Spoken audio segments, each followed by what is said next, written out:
Au fil de l'histoire.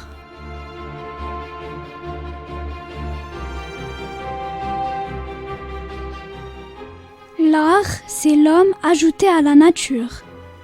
Vincent van Gogh.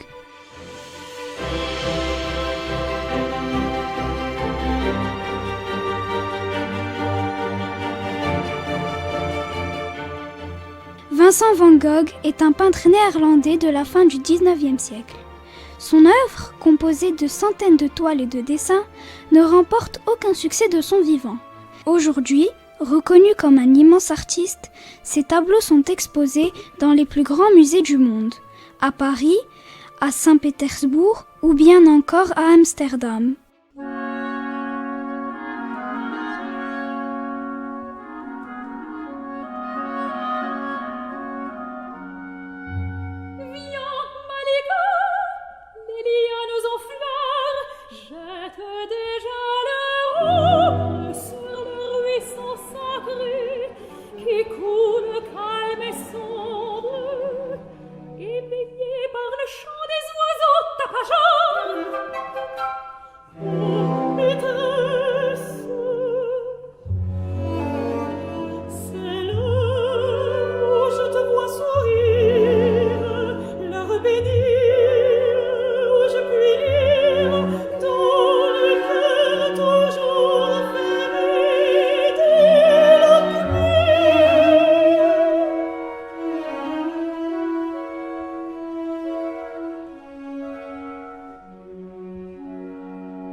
Au fil de l'histoire, les rendez-vous avec la mémoire.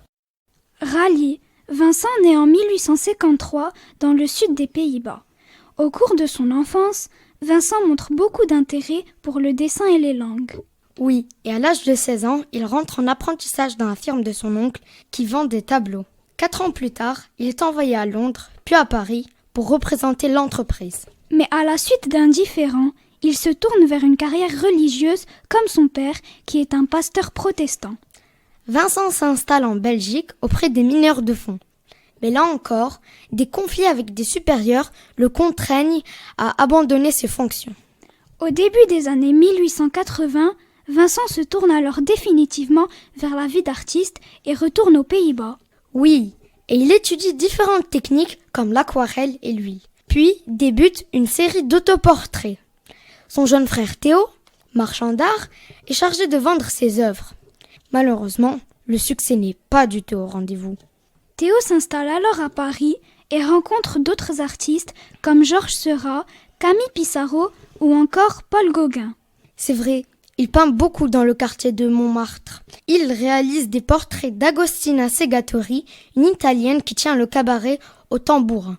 Mais en 1888, Vincent quitte l'agitation parisienne pour s'installer à Arles-en-Provence. Avec son chevalet, il arpente la région et peint de nombreux paysages provençaux. Son ami, l'artiste Paul Gauguin, le rejoint à Arles. Les deux hommes peignent le paysage provençal, chacun avec leur technique. Mais leurs disputes sont fréquentes. Probablement en proie à une crise de démence, Vincent se coupe l'oreille gauche. L'artiste est alors interné dans un hôpital psychiatrique à Saint-Rémy de Provence. Cela ne l'empêche pas de continuer à s'exprimer.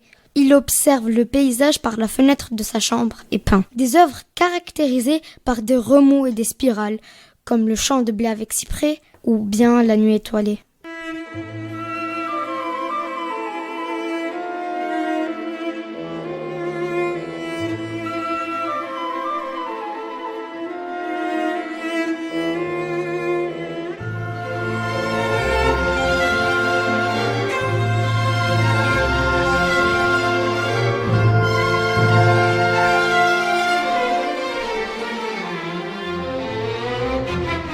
Vincent envoie ses toiles à son frère Théo, qui parvient enfin à vendre l'une d'elles, peinte quelques mois plus tôt, La Vigne Rouge.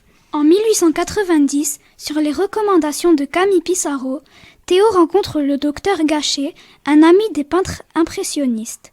Le médecin propose alors de veiller sur la santé de Vincent. Celui-ci quitte alors l'asile de Saint-Rémy et se rend à Auvers-sur-Oise, près de Paris, où réside le docteur Gachet. Vincent loue une modeste chambre à l'auberge Ravoux Pendant les dernières semaines de sa vie, il peint beaucoup. Il réalise notamment des portraits du docteur Gachet et de sa fille. Le médecin admire son talent. Mais ne vous faites pas d'inquiétude pour votre santé. Vous n'êtes qu'un malade imaginaire. À l'hospice de Saint-Rémy, vous avez aimé votre maladie sans le savoir. Mais je prétends rien savoir. Mes crises, elles n'étaient pas imaginaires, elles. J'étais capable de faire ça. C'est votre autoportrait de Saint-Rémy. Ah, ça, c'est mon jardin avec Marguerite. Oh, 2 portraits de moi. Non, vous me gâtez. Ah bah, je fais toujours le double. Je sais pas lequel je préfère. Mais je vous en donne qu'un. Là, je suis comblé. Comme toujours celui qui a posé. C'est vrai? Je vais vous l'envelopper. Non, laissez, je vais traverser fièrement les rues d'Auvers avec ce chef-d'œuvre. Vous êtes comme moi, musclé. Ah bah ça, j'en fais de l'exercice. Je suis pas de ces peintres qui restent dans leur atelier à se caresser la barbe. J'ai autant fait mes toiles avec mes jambes qu'avec ma tête. C'est sain, très sain. Si votre peinture n'est pas encore marchande, elle est marchande au moins.